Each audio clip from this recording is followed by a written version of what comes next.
Hey guys, Thomas from Team Sakurazo here, coming at you guys finally with something that's not a Yu-Gi-Oh! Market Watch. It feels like that's all I've been doing more lately. I actually have a discussion video for you guys today. As you guys know, prizing, especially lately with the nerfs of prizing. Yes, our prizing was already the worst TCG by far, and it got a lot worse. A lot of pro players and people are saying, oh, the game's dying or leaving for other games. And I want to show you someone who is actually, I mean, as long as the bio's correct, the TCG 2019 World Champion, aka, a pro player by far. I wanted to give you guys his take on it and then kind of reflect on that. So if you guys like these videos, make sure to smash that like button right before we get into it and subscribe. And I want you guys to let me know in the comment section below why you think pro players are quitting the game, what you think about prizing. I'm not going to ask what you would do to fix it because, like, I'll be honest with you. Even a player who has bad ideas could probably make the prizing better. That would just be an algo question, to be perfectly honest. I mean, if you want to, go ahead, but we're just going to get right into it here. So, this is by Herman Hansen here. So, go follow him. You got me. I'm already following him. Just your daily doomer tweet, but it's something I feel like I'm forced to make because I feel Yu-Gi-Oh! Is in a particularly bad spot right now, at least for the TCG. It might be an open secret right now that a lot of what you might call pro players are quitting or losing interest. While I know this sentiment about Yu-Gi-Oh! Is dying, please fix has been going on for years, which let's also be real, it has been. I just think that Yu-Gi-Oh! Keeps getting new generations of players, and I think that we're gonna hit a really fast decline. We're not gonna decline slowly, and that's just my opinion, but I'm gonna keep on going. And I truly do get that this might just seem like a whine post. The issue for once is particularly real. Now, it's not that the issues aren't real. I do want to disagree with this a little bit. It's the fact that, and you could take this for a lot of games and fandoms where people are like, oh, this will finally kill whatever. But people either really like it and they stick with it. They have a sunken cost fallacy, which, let's be real, a lot of you right now are probably have that. And hey, join the club. I have a sunken cost fallacy with Yu-Gi-Oh! As well. At least with not even money, but just my time in general, as you could see the YouTube channel and how many videos I have up here. Please don't look at it. But, that's kind of the thing, right? It's not that there aren't real problems. It's just that a lot of companies and games and communities could get away with a lot of bad stuff for the sake of people say they're going to leave, and they're just not. Several large competitors just launched their own separate TCGs, Lorcana and One Piece. These competitors have quite the incredible prizing, at least compared to Yu-Gi standards. I'll be honest, they just have incredible prizing, but especially to Yu-Gi-Oh standards. Well, I'd say Yu-Gi-Oh prizing. I wouldn't call Yu-Gi-Oh a standard, but that's just me nitpicking for a joke there. Lorcana is apparently giving out approximately 100 times the Yu-Gi-Oh prize support for Top Cut.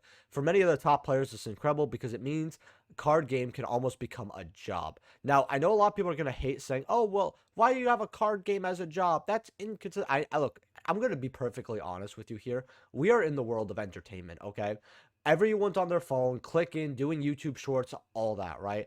Entertainment is just a cutthroat industry, and most people aren't going to make it. If you end up making it, well, then you made the right decision. Let's just, like, keep it a buck there, right? There's not a lot of people like me who are doing this not for a job, but for fun. If you make some side money or become something cool, right? Very happy, but that's just kind of how it is when you kind of become an entertainer slash pro player.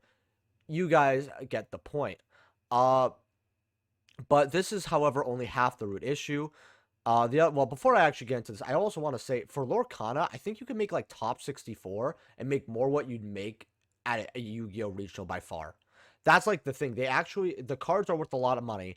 You get like something called, I believe it's Royals, and you get like a set. So if you like do really well and you get all this, you could sell all that, and you're making actual money here. Like, I've had a lot of friends in Lorcana, and the money they make compared to Yu-Gi-Oh, even just opening up boxes and selling or vending or whatever, is just astronomical. The game rewards you for being a good player, and it's great.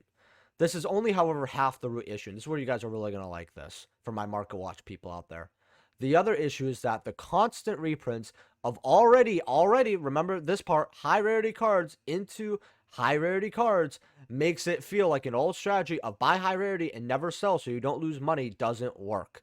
Yeah, and that's another thing that a lot of people hate. Like, for example, we got Diviner as a ulti, and then now we're getting it as a quarter century within what, week and a half, right? Or for like Zeus, right? They reprinted Zeus's Starlight Red as a quarter century. Look, I think that if you reprint Zeus to make it accessible, and I think every player really thinks this. I know a lot of people maybe watch this video that don't have comprehension aren't going to understand this, but you can have accessibility to cards and have high rarity for collectors, people who want to invest, people want to buy, whatever. It's actually very easy. Pokemon's done it like crazy. How they'll have alternate arts that are full arts and they're worth a lot of money, but you could get the exact same card with the exact same effect, but it's a lower rarity for like less than $5-6, right? And these are extremely meta relevant cards. So it's been done very easily. So I don't want to hear the, well, it gives people another shot. Dude, you're not pulling the quarter century. No, your casual's not pulling any quarter centuries out of their, side set for the most part. That's not happening, right? Or at Walmart. And even if it does, what? Okay, so you have one copy. Okay, well, you need three, right, to play. Yeah, you can move the card and then get the 3 copies, but then maybe they don't know how to trade, which I'll be honest, trading's dying, but I want to get too digressed here. So, the game becomes more expensive. This is not an issue just for pro players, it's not, but also for vendors, absolutely. These old safe investments haven't been safe. The trust has been lost, and a ton of vendors are just selling out of the game, further driving the price down. You might think that's great. I get to play the game for cheap, which is, I like how he's trying to do the reasoning, which that some people might have, but it's really funny because I do feel like if you actually just read a little more, he's mostly talking about the older safe cards and older safe investments. Like we're talking like, say, now this isn't really affected, believe it or not, but like First Ed Plague, right? Oh, I have my, Starlight Rares that were only supposed to be printed once and only in First Ed. Now they're down the drain, right? That's kind of what he's talking to. I think a lot of these players that may want something nice, yeah, they could pick it up for cheaper for now, and that is cool, right? But what happens if they pick it up and it keeps going further down? I always see this, especially on Twitter, where people are just like, oh, I can now get this for cheap. Screw the vendors. And then they get upset that their cards fall in price. It's like, bro, we're all the same. Like, I don't know what you're talking about. Like, I think that if you spend money on something, obviously it could go up or down, but the fact that nothing is safe in a way, like I'm looking at first edition really and old vintage. I think a lot of people have to go back to collecting and going back to investing in the way that we used to do it back in the day with older vintage first ed, you know, turbo packs possibly, right? Stuff like that. But I mean if they're reprinting retro pack, you gotta, I don't, they've never done anything with the first edition stamp yet, but it's co-money. Now, and sure, it might become cheaper, but what you must realize is that the initial prints, for example, Snake Eyes, is just as expensive, and no one's complaining about lower rarity reprints like Prosp. In fact, argue these are good for the game. I said that earlier, but as you guys know, I fully agree with this. The high rarity into high rarity is the issue with the current reprint philosophy. And this might be very odd, but I'm glad that he's repeating himself a little bit because these people, like, you could say the same thing 3 times, and people on Twitter are going to be like, yeah, I didn't read that, though. Just my opinion. Like, come on, why is retro pack being reprinted? I'm not gonna pretend like I haven't read this. I have, but like I forgot he actually mentioned reprint, and I fully agree with this. By the way, like there's retro pack being reprint. All the cards were very accessible, by far, and it was just a older collector set. Granted, I know NA never got it, but still, it's been like 20 years. Nobody's really looking like, oh man, where are we gonna get retro pack? Konami, it's been 20 years. Nope, nobody said that. I've never heard that in my entire life. But high rarity into high rarity is absolutely ridiculous. I know that at least one big NA company content creator is looking to quit. I mean, to be fair, I know a lot of people in this game probably want to quit, but it's their job and making money. I mean, think about it like this. Imagine at least having some happiness for the game because you have people that you like in the game. Because you do. People do meet a lot of great friends here. Sometimes you like the traveling. And people like being a content creator and not the game itself. I'm telling you, there's a lot of people creators out there where they're like, man, I love creating content, but I don't really care as much for playing. In fact, I'll even tell you guys this. I'm kind of one of those people. Now, I don't feel that way towards Edison. I'm having a lot of love with Edison. And I still play Modern. I still have some good times on it. Don't get me wrong, but I love content creating in this game more than anything else. So there's more than that, but but I like how he's trying to speak from personal experience, and I like that a lot. Most of their top players are already quite done. Konami needs to act fast or he risk bleeding. Players until this point of no return. Oh, by the way, if you're wondering why I didn't yawn so far, I got my coffee right here. players until the point of no return. Konami needs to realize they actually have real competitors, and they need to see how they approach reprint philosophy. Really quick here, actually. When they go, oh, they need to see how they approach reprint philosophy and have real competitors. Konami knows that, but like, I'll be honest with you, with how they operate with pachinko machines and all this other stuff, they've never really given a fuck about gaming, and I don't want to pretend like they kind of have. You guys have to remember that, we got Silent Hill 2 coming out. Look how they treated that series. Absolute garbage, right? Look how they treat a lot of their other IPs. Metal Gear, right? They're not a good company. They don't know how to handle their stuff, but as long as they got their pachinko machines and they're printing money and all that, they can give less of a fuck where they rank. I'm gonna be completely honest with you here. They don't care. I've always said this since the beginning of my channel. If you think Konami cares at all, you're wrong. It's just you don't realize that how they are worse than other companies. That I can understand if people don't understand, but I don't know. Ever since I was younger, people kind of knew that, but I think a lot of people, and remember, they treat Yu-Gi-Oh better than almost every single one of their other IPs, if not all their other IPs that I have seen. Keep that in mind.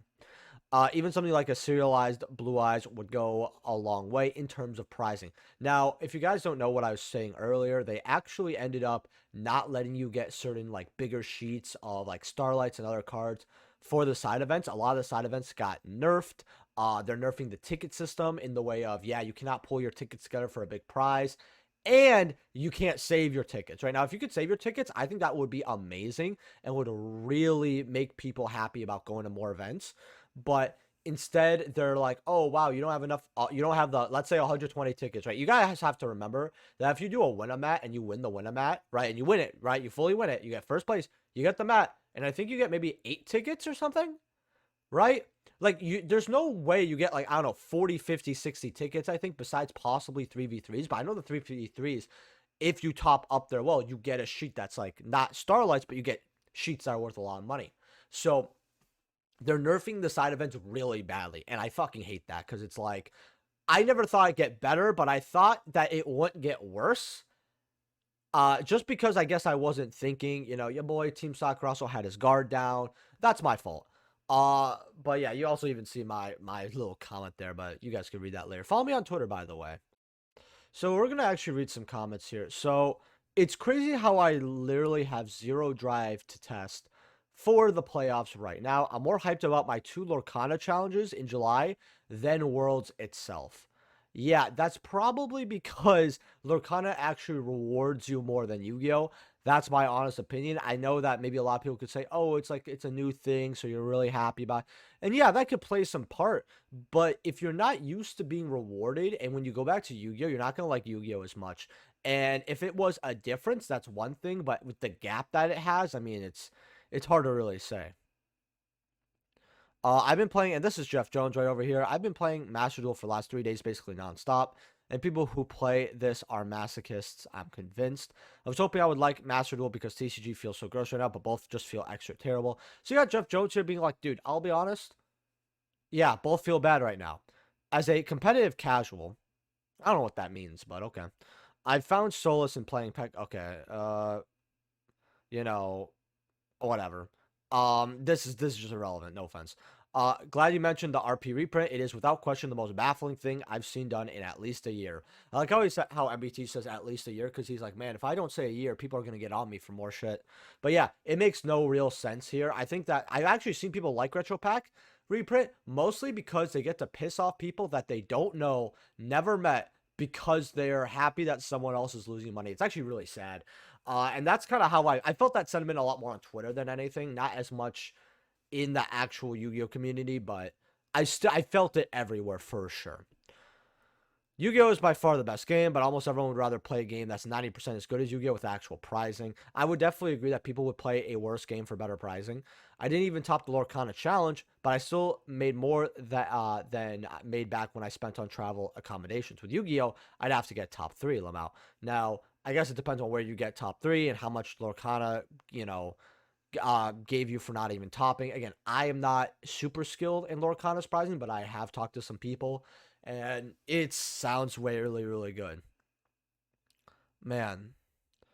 But yeah, that's just the video right here. I didn't want to make it too long, but I thought I'd give you guys a cool discussion video. I know it's Saturday, so usually Saturday videos don't do that well, but I still wanted to give you guys something. And with that being said, leave a like if you guys enjoyed. Let me know what you guys think in the comment section below. Again, check out my sponsors and consider being a YouTube channel member. It really does help the channel out, and I'll see you guys in the next video. Peace.